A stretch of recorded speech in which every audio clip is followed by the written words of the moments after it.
Hello दोस्तों, स्वागत है आपका एक बार फिर से हमारे ऑनलाइन प्लेटफॉर्म में।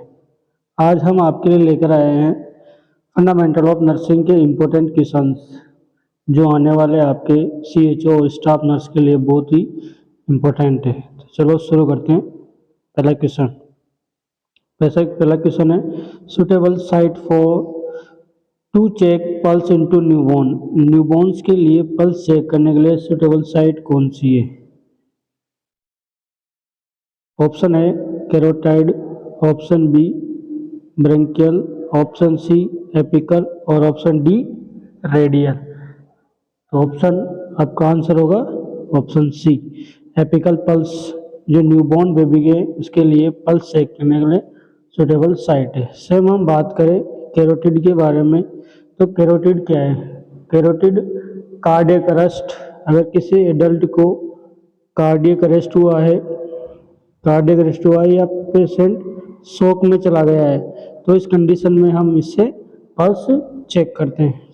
हम वैसे ही बात करें ब्रेकियल आर्टरी के बारे में। ब्रेकियल आर्टरी जो इन्फेंट में कार्डियक अरेस्ट, अगर इन्फेंट में क्या हुआ है, कार्डियक अरेस्ट हुआ है, इन्फेंट में कार्डियक अरेस्ट हुआ है, उस कंडीशन में यहाँ से हम पल्स चेक करते हैं। और बात करें हम रेडियल आर्टरी की, तो रेडियल आर्टरी क्या है? Most common site for pulse. हर व्यक्ति के पल्स चेक करने के लिए जो मोस्ट कॉमन साइट वो कौन सी है? रेडियल। दूसरा क्वेश्चन,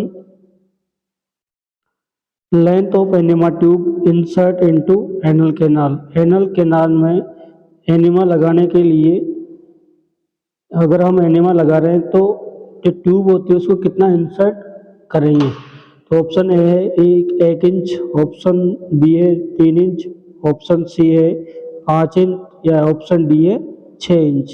तो आपका आंसर होगा 3 इंच हम इसको इंसर्ट करेंगे। अगर अलग अलग हम देखें तो जैसे अगर मान लो हम एडल्ट को एनिमा लगा रहे हैं, तो एडल्ट को अगर एनिमा लगा रहे हैं तो इसकी साइज होगी 3 से 4 इंच। अगर हम चाइल्ड को एनिमा लगा रहे हैं, चाइल्ड को एनिमा लगा रहे हैं तो हम 2 से 3 इंच इसको इंसर्ट कर सकते हैं। और अगर इन्फेंट को हम एनिमा लगा रहे हैं, इन्फेंट को अगर हम एनिमा लगा रहे हैं तो उस कंडीशन में हम इंसर्ट करेंगे 1 से 1.5 इंच, 1 से 1.5 इंच। नेक्स्ट क्वेश्चन है in following which solution is used for cleaning of thermometer. Thermometer को क्लीन करने के लिए कौन से सॉल्यूशन का हम यूज लेते हैं? क्या बॉइलिंग वाटर में करते हैं, क्या एल्कोहल स्प्रिट के द्वारा करते हैं, क्या टेप वाटर में करते हैं, क्या ORS से करते हैं? तो आपका आंसर होगा स्प्रिट या फिर एल्कोहल जो सब्सटेंस होता है उससे हम थर्मामीटर को क्लीन करते हैं बिफोर एंड आफ्टर जो टेम्परेचर लेने के बाद। नेक्स्ट क्वेश्चन है in following which is a Contra indication for taking oral temperature. अगर आप ओरल रूट से टेम्परेचर लेना चाहते हो तो कौन कौन से ये जो ऑप्शन दिए गए इनमें किस किस चीज़ को आप कॉन्ट्रा इंडिकेट करोगे? तो ऑप्शन ये है, क्या साइकेट्रिक पेशेंट कॉन्ट्रा इंडिकेटेड है, क्या option B surgery of mouth हुई है वो कॉन्ट्रा इंडिकेटेड है, option C children below 10 years 10 साल से छोटे वाले बच्चे कॉन्ट्रा इंडिकेटेड, या ऑल ऑफ द अबाउ। तो आपका आंसर होगा all of the above. Psychiatric patient में भी हम ओरल टेम्परेचर नहीं लेंगे, हो सकता है वो उसको चबा जाए क्योंकि साइकेट्रिक पेशेंट है।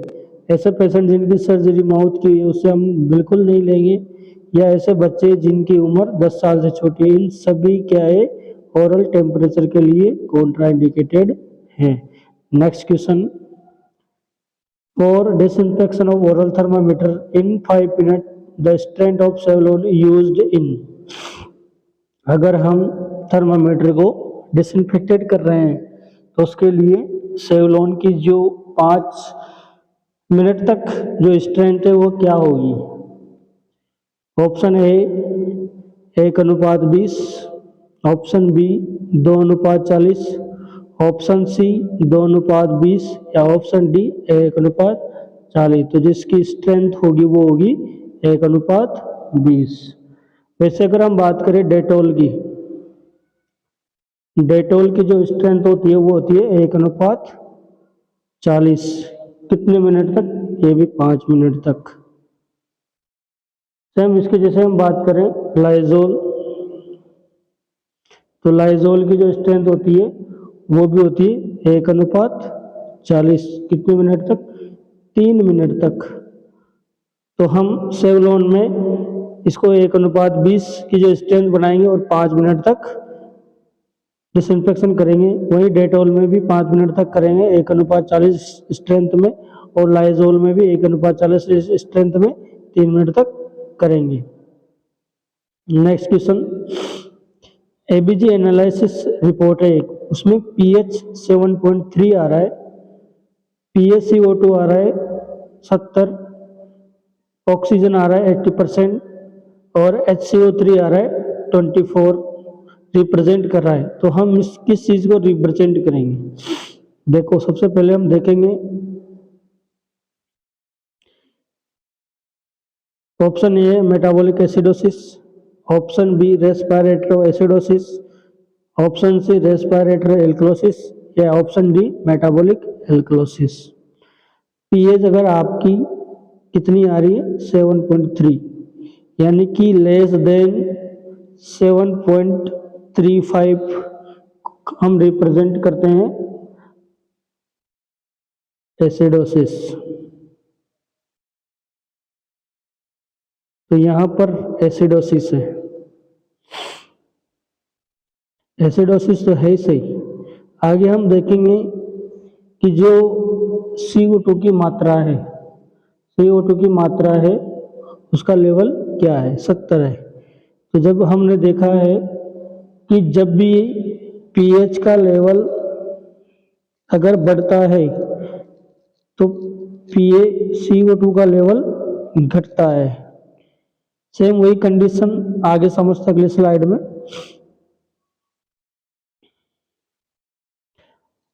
अगर पीएच इंक्रीज होता है तो CO2 की मात्रा क्या हो जाती है? घट जाती है। वैसे अगर पीएच डिक्रीज होता है तो CO2 की मात्रा क्या हो जाती है? इंक्रीज हो जाती है। तो जो हमारा क्वेश्चन है वो बता रहा है कि यहाँ पर पीएच की मात्रा कम हो रही है, PCO2 की मात्रा बढ़ रही है। तो हमारे पास क्या है? रेस्पिरेटरी एसिडोसिस है। आपका आंसर क्या होगा? Respiratory acidosis. सेम ऐसे अगर हम देखेंगे पीएच की मात्रा अगर बढ़ रही है, पीएच की मात्रा अगर बढ़ रही है तो अगर दूसरी कंडीशन है कि अगर HCO3 का लेवल क्या हो रहा है, क्या होता है? ये भी बढ़ता है। पीएच की मात्रा अगर घटती है तो HCO3 का लेवल भी क्या होता है? घटता है। तो अगर ये कंडीशन है पहली वाली, अगर ये वाली कंडीशन है कि जैसे पीएच का लेवल बढ़ रहा है और PCO2 का लेवल कम हो रहा है, तो इस कंडीशन में रेस्पिरेटरी एल्कलोसिस आएगा। अगर मान लो पीएच घट रहा है और PCO2 बढ़ रहा है तो इस कंडीशन में रेस्पिरेटरी एसिडोसिस आएगा। अगर पीएच बढ़ रहा है और HCO3 भी बढ़ रहा है, पीएच बढ़ रहा है और HCO3 भी बढ़ रहा है तो इसका मतलब मेटाबॉलिक एल्कलोसिस है। और अगर पीएच घट रहा है और HCO3 घट रहा है तो इसका मतलब मेटाबॉलिक एसिडोसिस है। इनकी लेवल क्या होती है? अगर पीएच का जो नॉर्मल वैल्यू होता है वो होता है 7.35 टू 7.45।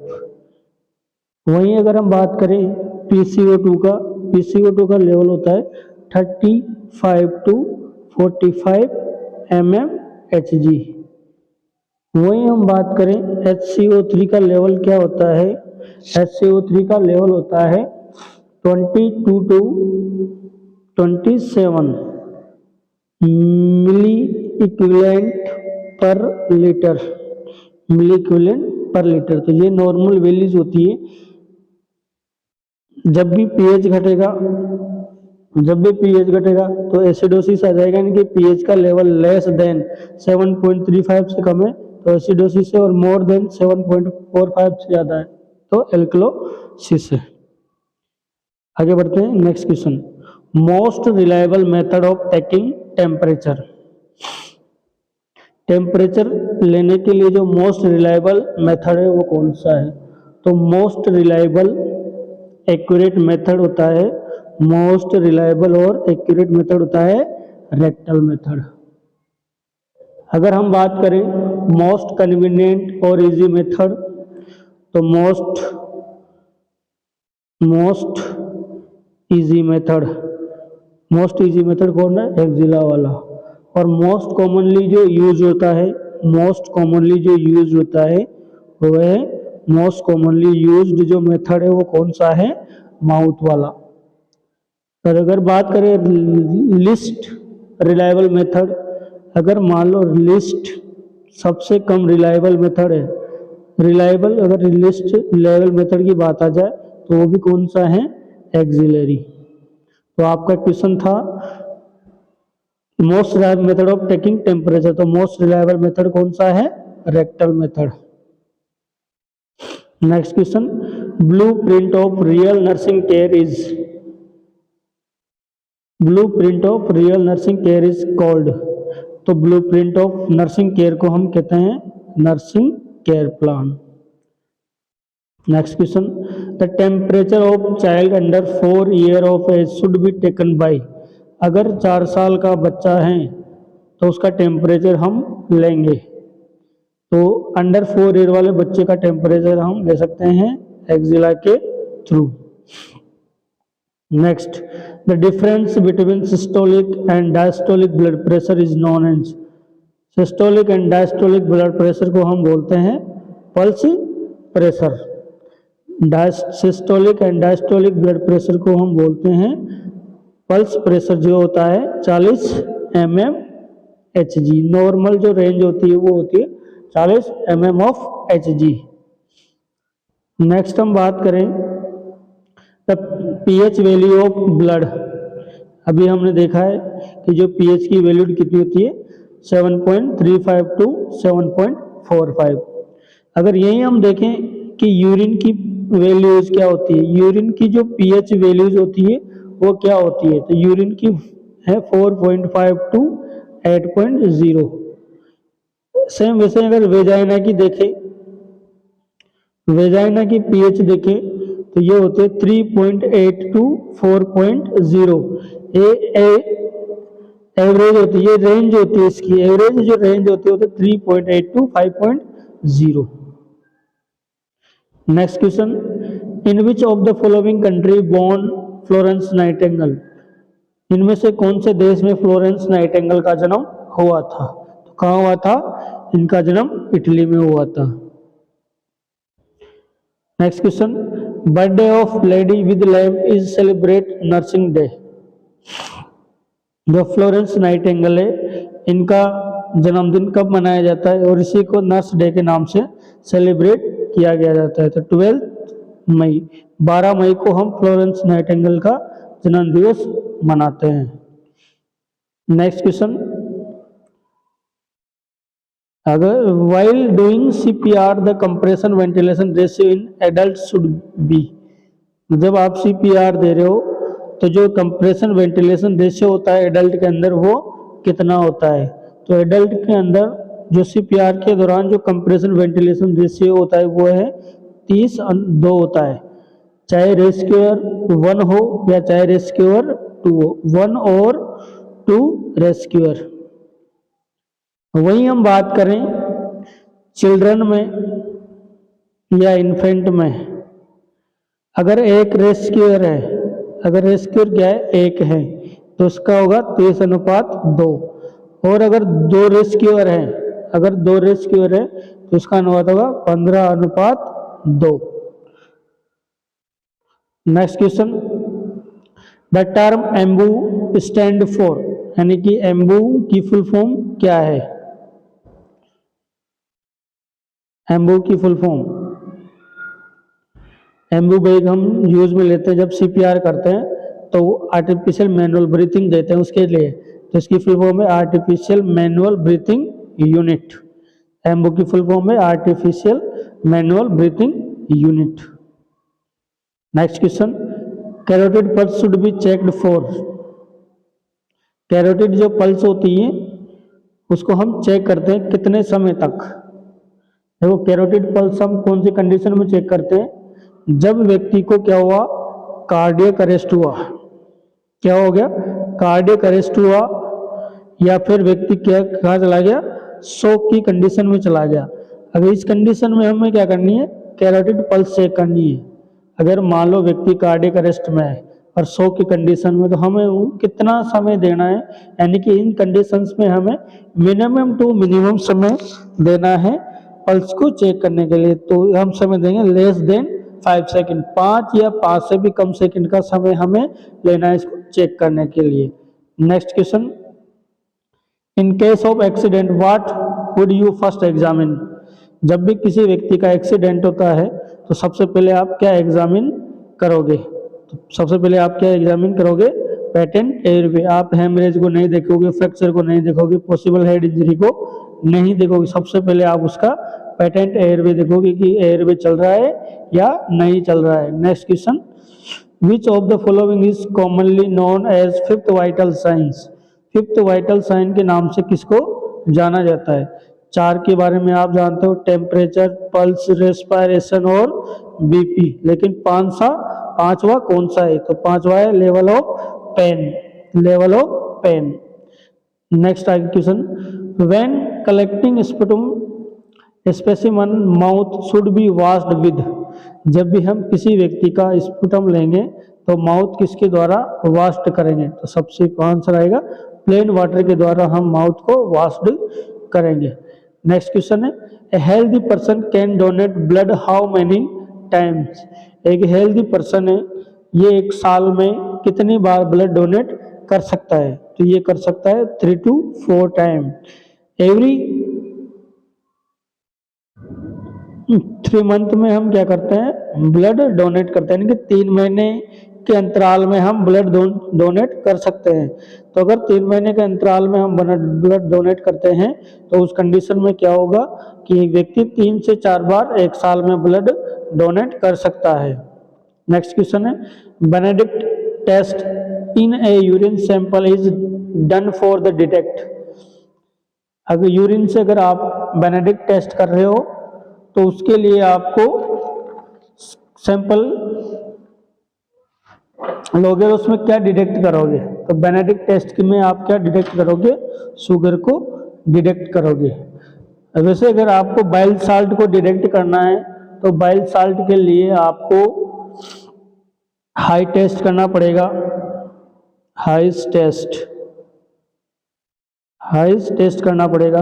अगर आप एसीटोन को असेस करना चाहते हो तो उसके लिए रोथेराज टेस्ट करना पड़ेगा।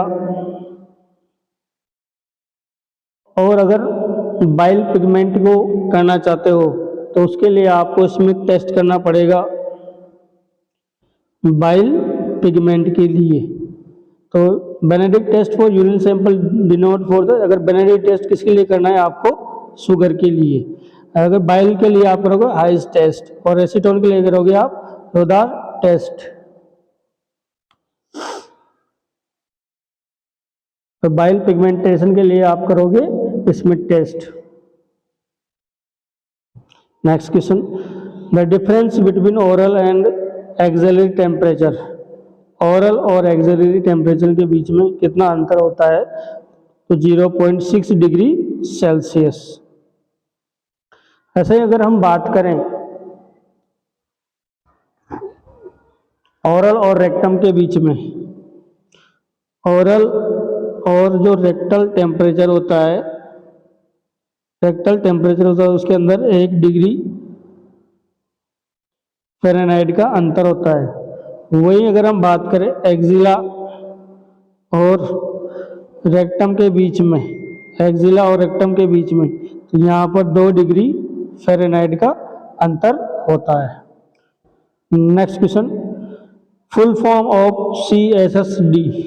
CSSD की फुल फॉर्म क्या है, तो CSSD की फुल फॉर्म है central sterile supply department, next question, process of destruction of all pathogenic organism is known as, सभी पैथोजेनिक ऑर्गेनिज्म को डिस्ट्रॉय करने के लिए जो प्रोसेस यूज में लिया जाता है उसको हम बोलते हैं डिसइंफेक्शन। अगर हम बात करें एंटीसेप्टिक की, तो एंटीसेप्टिक क्या है, एक केमिकल सब्सटेंस है जो कम करता है रिस्क ऑफ इन्फेक्शन को, यानी कि जो जितने भी माइक्रो ऑर्गेनिज्म होते हैं उनके ग्रोथ को स्टॉप करता है और स्लो कर देता है। वैसे हम बात करें क्रॉस इन्फेक्शन की, तो क्रॉस इन्फेक्शन क्या है, transfer of harmful microorganism one person to other person. Carrier, carrier एक ऐसा पर्सन है जिसके अंदर माइक्रो ऑर्गेनिज्म प्रेजेंट है लेकिन किसी भी प्रकार के साइन सिम्टम्स हमें शो नहीं करता है, तो ऐसी कंडीशन को हम बोलते हैं कैरियर। नेक्स्ट हम बात करें last question, immediate disinfection of all contaminated articles during the course of disease is called, यानी कि किसी व्यक्ति का इलाज चल रहा है और इलाज के दौरान हमें क्या करना है, जितने भी कंटामिनेटेड आर्टिकल्स हैं उनको इमीडिएटली डिसइंफेक्शन करना है, तो इस कंडीशन को हम क्या कहते हैं, इस कंडीशन के लिए जो टर्म है उसको हम बोलते हैं कॉन्करेंट डिसइंफेक्शन, कॉन्करेंट डिसइंफेक्शन। वही हम बात करें स्टेरिलाइजेशन, स्टेरिलाइजेशन एक ऐसा प्रोसेस है जिसके अंदर हम जितने भी सरफेस होती है, जितने भी मीडियम होते हैं, जितने भी आर्टिकल्स होते हैं उन सभी को माइक्रो ऑर्गेनिजम्स को से फ्री फ्रॉम करते हैं, चाहे वो पैथोजेनिक हो चाहे नॉन पैथोजेनिक हो। वही हम बात करें ऑटोक्लेव की, ऑटोक्लेव क्या है, एक ऐसा प्रोसेस है जिसमें हाई प्रेशर स्टीम के द्वारा माइक्रो ऑर्गेनिज्म को किल्ड किया जाता है और साथ में मटेरियल इंस्ट्रूमेंट्स को, इक्विपमेंट्स को क्या कर दिया जाता है, स्टेराइल किया जाता है। टर्मिनल इन्फेक्शन, टर्मिनल इन्फेक्शन किसे होता है, जब भी पेशेंट डिस्चार्ज होता है, डिस्चार्ज होने के बाद हम जितने भी आर्टिकल्स होते हैं उन सभी को क्या कर देते हैं, डिसइंफेक्टेड कर देते हैं, उस कंडीशन को बोलते हैं टर्मिनल इन्फेक्शन। तो दोस्तों कैसी लगे आज के क्वेश्चंस कमेंट करके जरूर बताएं, और अगर आपको कुछ स्पेशल टॉपिक्स के क्वेश्चन चाहिए तो हमें कमेंट में ज़रूर बताएं। अपने साथियों को ये वीडियो शेयर करें, ज़्यादा से ज़्यादा आपके साथियों तक पहुँचे, और भी क्वेश्चन आपके लिए लेकर आते रहेंगे। आज के लिए धन्यवाद, थैंक यू सो मच।